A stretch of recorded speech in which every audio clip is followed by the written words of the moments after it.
Message de M. Jean-Marc Todeschini, secrétaire d'État auprès du ministre de la Défense, chargé des anciens combattants et de la mémoire. En ce 8 mai 2015, la France commémore le 70e anniversaire de la fin des combats de la Seconde Guerre mondiale en Europe.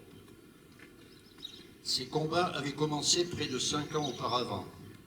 5 longues années de privation, de souffrance, d'exaction, de massacres durant lesquels l'Europe fut mise à feu et à sang sous le joug nazi, des populations asservies, d'autres exterminées. Aujourd'hui, la France se souvient de toutes celles et de tous ceux qui ont souffert. Les familles condamnées à quitter leurs terres, les victimes des bombardements, les prisonniers de guerre, les internés, les déportés.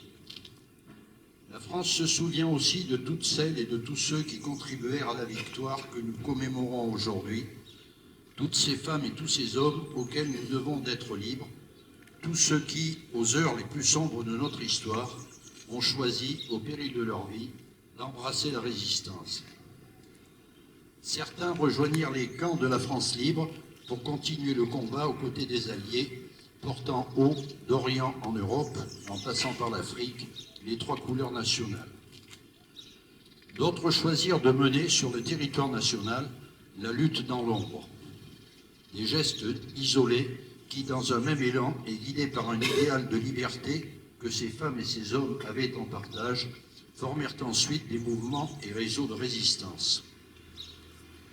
Rodier Urbain, Daudet Léon, Folcher Louis, Eytavin Cyprien, Veyrune Émile, Veyrune Félix, Bonnet Louis, Mouret Théophile, Mouret Augustin, Mouret Maurice, Brosse Marus, Brosse Victor, Laurent Jean, Esther Casimir,